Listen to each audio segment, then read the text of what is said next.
জাতীয় নাগরিক পার্টির মুখ্য সংগঠক সার্জিস আলমের রাজধানীর বসুন্ধরা আবাসিক এলাকায় যাওয়াকে কেন্দ্র করে চিৎকার চেঁচামেচির একটি ভিডিও ফেসবুকে ভাইরাল হয়েছে। ভিডিওটি পোস্ট করে কেউ কেউ দাবি করছেন সাধারণ শিক্ষার্থীরা সার্জিস আলমকে বসুন্ধরা আবাসিক এলাকায় অবাঞ্ছিত ঘোষণা করেছেন। খোঁজ নিয়ে জানা গেছে, ভাইরাল ভিডিওটির ঘটনাটি ঘটেছে বুধবার রাত 10টার পরে বসুন্ধরা আবাসিক এলাকায় অবস্থিত বেসরকারি নর্থ সাউথ ইউনিভার্সিটির সামনে। বুধবার রাতে ফেসবুকে বিভিন্ন অ্যাকাউন্ট থেকে ওই ঘটনার একটি ভিডিও পোস্ট করা হচ্ছে। ক্যাপশনে লেখা হচ্ছে, এনসিপিতে বেসরকারি বিশ্ববিদ্যালয় শিক্ষার্থীদের বঞ্চিত করার পর সার্জিস আলম এসেছিলেন বসুন্ধরা আবাসিক এলাকায় তার অনুসারীদের নিয়ে শোডাউন দিতে। এই খবর শুনে north south university, American international university বাংলাদেশে, ইন্ডিপেন্ডেন্ট ইউনিভার্সিটি বাংলাদেশের সাধারণ শিক্ষার্থীরা জড়ো হয়ে সার্জিসের অনুসারীদের ওপর চড়াও হন। পরে সবার সম্মিলিত প্রতিরোধের মুখে সার্জিস তার গাড়িতে উঠে বসুন্ধরা এলাকা থেকে চলে যান। এ সময় সাধারণ শিক্ষার্থীরা সার্জিসকে বসুন্ধরা এলাকায় অবঞ্চিত ঘোষণা করেন।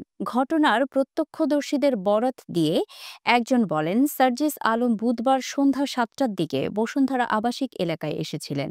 তিনি ঘণ্টা তিনেক ধরে ওই এলাকার বিভিন্ন বেসরকারি বিশ্ববিদ্যালয়ের শখানেক শিক্ষার্থীদের সঙ্গে আড্ডা দেন।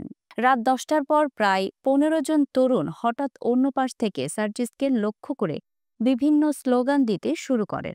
এক পর্যায়ে সার্জিসের সঙ্গে থাকা শিক্ষার্থীরা এগিয়ে গেলে দুই পক্ষে উত্তপ্ত বাক্য বিনিময় হয়।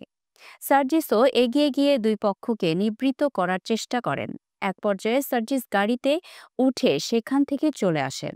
এরপর দুই পক্ষে হাতাহাতির ঘটনা ঘটে। এদিকে এই ঘটনায় শাকিল নামে নর্থ সাউথের সাবেক শিক্ষার্থী, যিনি ছাত্রদলের একজন নেতা, জড়িত বলে দাবি করেছেন সার্জিস আলম। তিনি বলেন, উদ্দেশ্য প্রণোদিতভাবে একটু বিব্রতকর পরিস্থিতি তৈরির জন্য এটা করা হয়েছে।